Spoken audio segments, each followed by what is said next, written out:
Balik lagi sama kejutan Leonardo. Kali ini gue bakal ngasih satu tips gimana cara biar mouse nih bisa seperti yang kita lihat di sini ya, bisa hijau, gemuk, seger.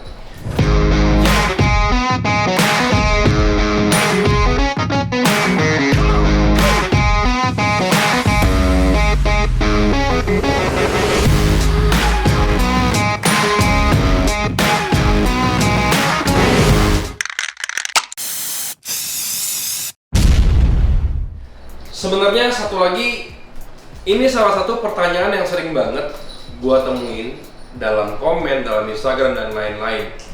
Bagaimana cara menanggulangi adanya hama, parasit dan lain-lain, seperti ada kayak keong-keongan, terus ada seperti ada lintah dan lain-lain. Walaupun dalam sebuah ekosistem mereka itu ada, mereka itu sebenarnya parasit terbawa dari tanaman. Tanaman yang kita beli secara online maupun secara fisik, kita ke toko tanaman dan tidak kita proses apa-apa, langsung kita masukin, itu resikonya sangat besar, bisa bawa bakteri, parasit dan lain-lain.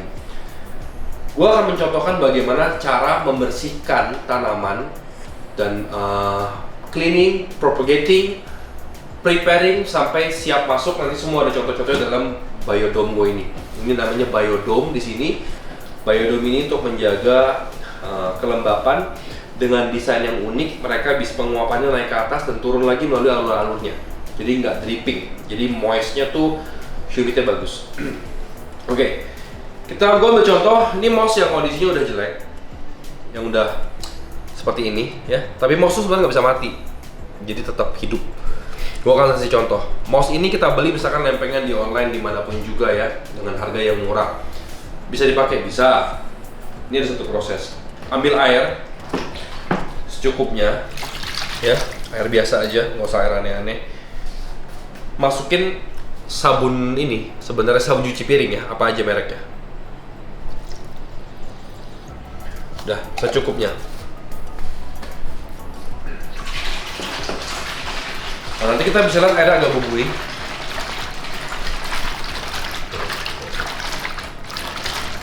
Airnya agak berbuih di sini ya, cuman tidak sampai licin banget kayak mencuci piring kan.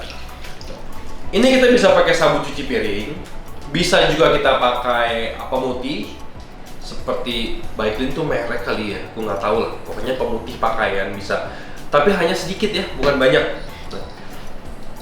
Maka mouse yang mau kita persiapan ini kita masukin ke dalam. Nah, pertanyaan tuh nggak mati nggak ya, kita persiapan dulu. Pastikan dia meresap di celah-celahnya, direndam. Apa gunanya ini? Ini kita untuk sterilisasi ya, sterilisasi dari segala macam parasit. Nih, udah nggak usah lama-lama, sebilasnya selewatnya kita angkat. Udah, gua angkat dulu. Ini karena gue di indoor harus hati-hati. Biasanya kita lakukan ini di outdoor. Kalau outdoor gue bisa pakai keran, karena nih di vlog room gue nggak mau berantakan, gue semprot.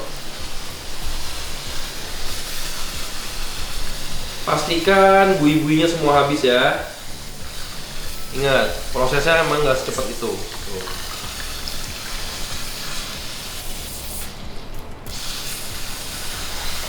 Terus kita bilas.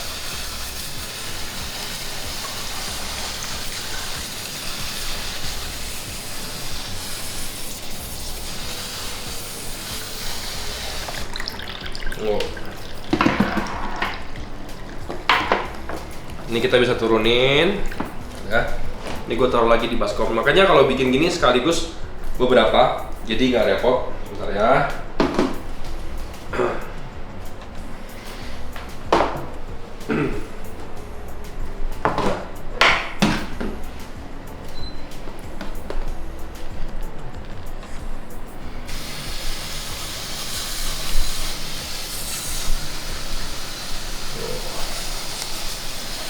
Pastikan bersih semua, bilas berkali-kali.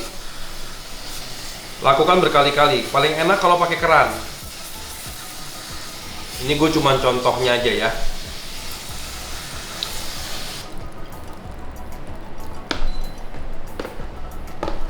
Nih kalau masih ada kayak buih-buih gitu ya berarti dia masih ada kandungan si sabunnya.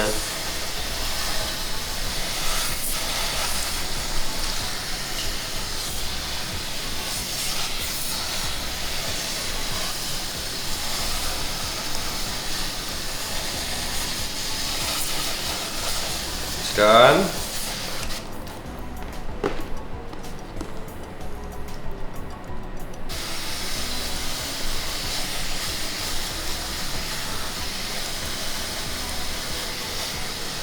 oke, simpan gue dulu.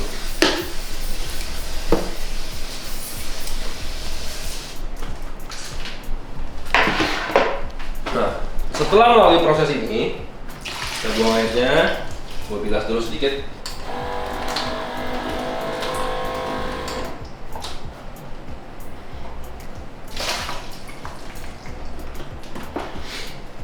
Karena bayar dong gue penuh, nanti gue gunakan akuarium pembesaran anak-anak katak yang gue pakai. Kita pakai ini soil yang moss yang gue dijual di Tokped, bisa dilihat. Kita keluarin, misalkan segini.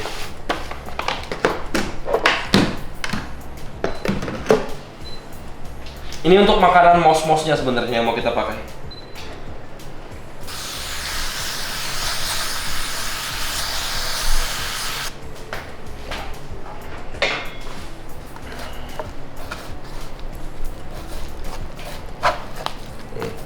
Dia tuh bisa jadi kayak paste kalau kita lihat, jadi kayak Nutella. Nah tuh, jadi kayak gini nih. Tuh. Ini media buat mossnya. Dan ini udah melakukan proses sterilisasi. Jadi misalkan ini mau kita siapin nih segini nih ya, segini. Di bagian bawahnya kita giniin. Kita kasih mereka di bagian bawah-bawahnya.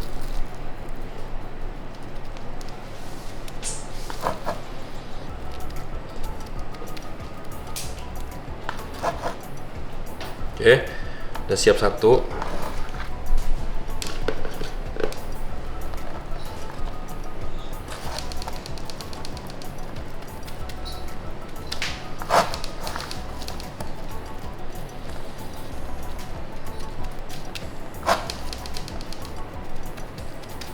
Oke, dua.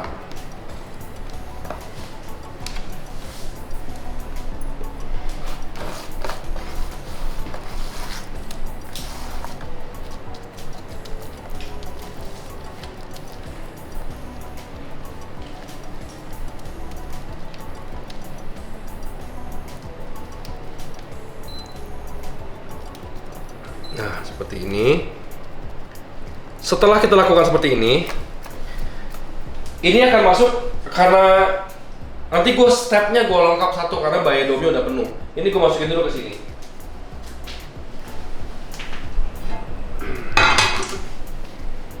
Nah, bawahnya udah ada substrate, taruh di tempat yang bisa menahan kelembapan.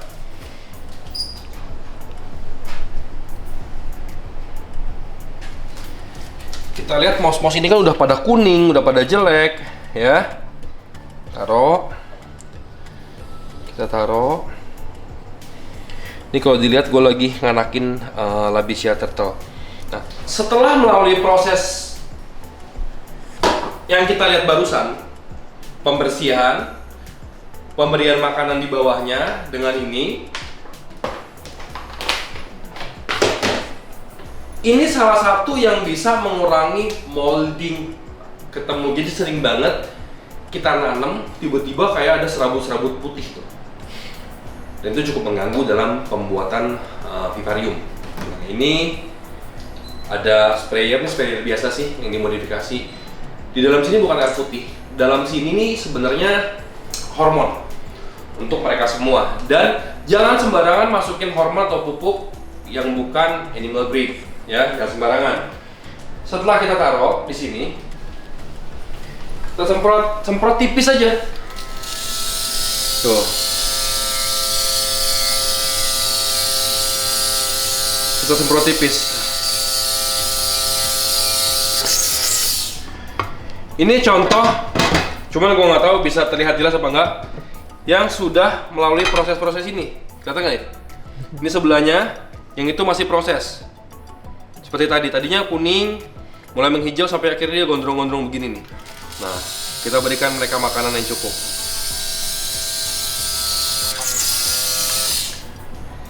Ini contoh yang pakai ini. Yang lebih proper kita pakai biodome. Nah, gua akan kasih lihat ini biodome. Dan jenis mouse yang berbeda. Nah, bisa kita lihat. Kelihatan nggak? Hijaunya kelihatan nggak nih? Bisa lihat. Nah, ini bisa dibersihkan nih tanaman-tanaman liarnya nih. Yang gini-gininya. Ini gimana cara gue memelihara mouse ini? Tuh. Kita bersihkan biar nggak berebutan makanan, mouse-nya mendapatkan makanan yang full. Media bawahnya kalau yang di sini gue menggunakan Spectrum mouse, tapi gue berikan dengan hormon khusus. Jadi kita lihat bagaimana si mouse ini bisa sebegini indahnya.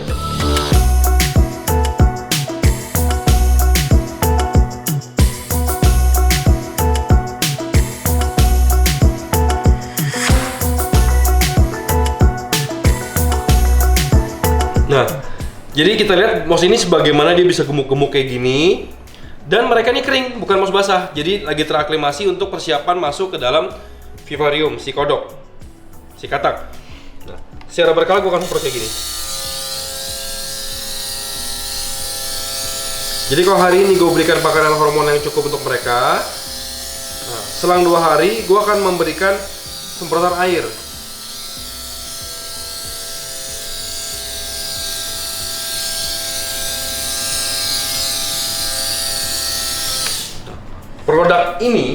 Produk ini nanti akan rilis, jadi gue akan kasih lihat dulu reviewnya seberapa sadisnya. Habis ini gue kasih lihat. Ini untuk mouse. Begitu pula juga kita bisa gunakan untuk tanaman yang lain. Ntar gue taruh dulu ini ya. Bisa gue taruh begini. Untuk pencahayaan, gue cukup pakai lampu biasa, lampu kandila, dan nggak 24 jam. Sehari nyala, sehari enggak, sehari nyala, sehari enggak. Udah taruh depan di sini. Sebenarnya harus gantung nih, nggak boleh nempel. Karena gue belum siap, gue taruh dulu begitu.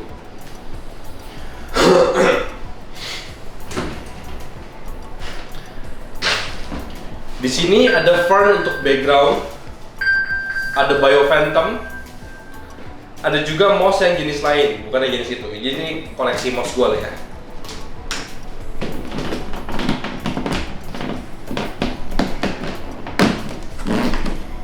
Nah, kita bisa lihat ini jenis mouse yang tadi kita cuci. Tuh, lihat nggak? Warnanya pada bagus-bagus naik. Nah, kalau ini Dahlia, lagi dalam proses propagating. Kita kasih gini.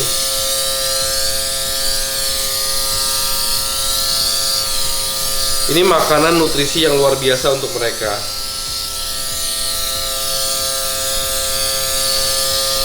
Dan mereka ini sudah melalui proses bagaimana yang gue lakukan tadi, pencucian dan lain-lain. Banyak yang DM ke IG gue, bang, gue beli Bio Phantom, namanya yang kecil nih, Bio Phantom, kok mati, kok layu? Ya karena kenapa? Karena kebanyakan dari alam liar langsung diambil lalu dikirim. Jadi mereka nggak kuat pada masa transisinya. Jadi seperti itu. Ini udah pada bagus-bagus di sini. Ini akan gue persiapkan beberapa yang bagus. Kalau benar-benar bagus, nanti kita bisa masukin ke topeng. Kalau lo nonton video update Frog Room sebelumnya, itu video dibikin 2 minggu dari video ini. Yang gue bilang patung Buddha secara natural. Yuk kita lihat nih. Sekarang udah seperti ini. Nah, bagaimana perbedaannya? Yang tadinya nggak sebenar-benar full, sekarang udah makin full. Dan gue kasih lihat apa yang gue pakai nih. Jadi yang seperti gue bilang ini, dalam sini ada breeding group gue, dan gue nggak usah ragu-ragu, gue tembak dalam situ.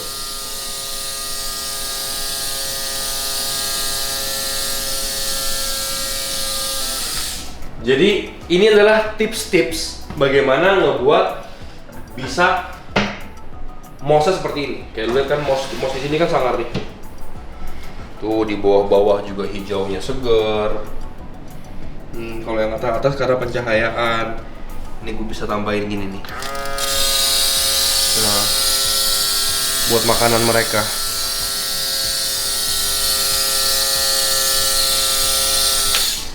Nah, Biophantom yang gue pisahin tadi adalah Biophantom yang gue besarkan dari sini. Semua dari sini. Misalkan ini ada anak-anaknya kayak gini.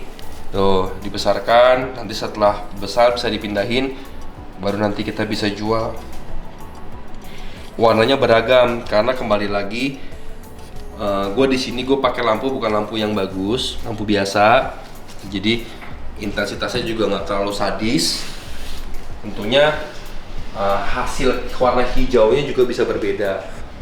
Kalau kita lihat misalkan di sebelah sana, kita lihat di sini dengan lampu yang lebih bagus, hasil warna hijaunya seperti ini.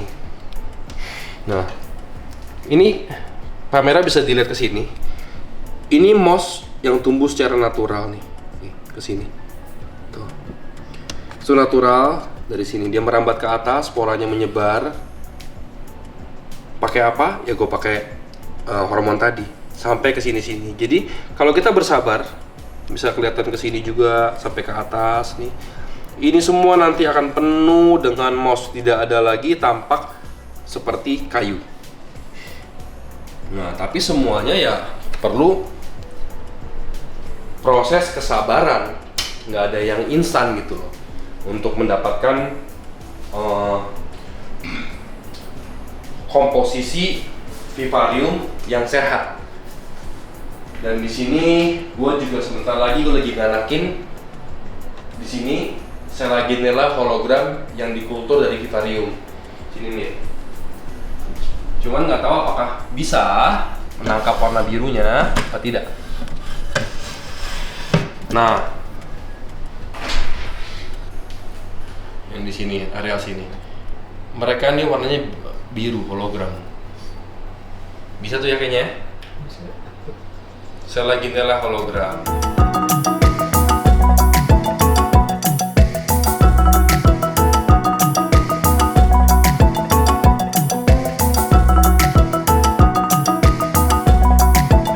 Jadi begitu tips dari gua, gimana cara sterilisasi ketika kita dapat tanaman, kita bersihin dulu, kita pelihara dulu dalam biodome atau dalam yang tempat-tempat pakai gex juga nggak apa-apa. Prinsipnya kalau bahasa gampang kita ungkep. Kita ungkep dengan makanan yang cukup, dengan suhu yang baik, kelembapan yang baik. Ketika udah seperti di sini, chances atau persentase mereka untuk mati di vivarium itu sangat kecil. Nah, itulah effort dari bagaimana dinamika membuat sebuah moss yang bisa seger. Gitu. Itulah tips dari gua. Jadi, semoga bermanfaat. Tips dari gua hari ini. Jangan lupa like, subscribe, dan komen. Sampai ketemu di video selanjutnya. Sehat selalu, salam dan fokus. Bye-bye.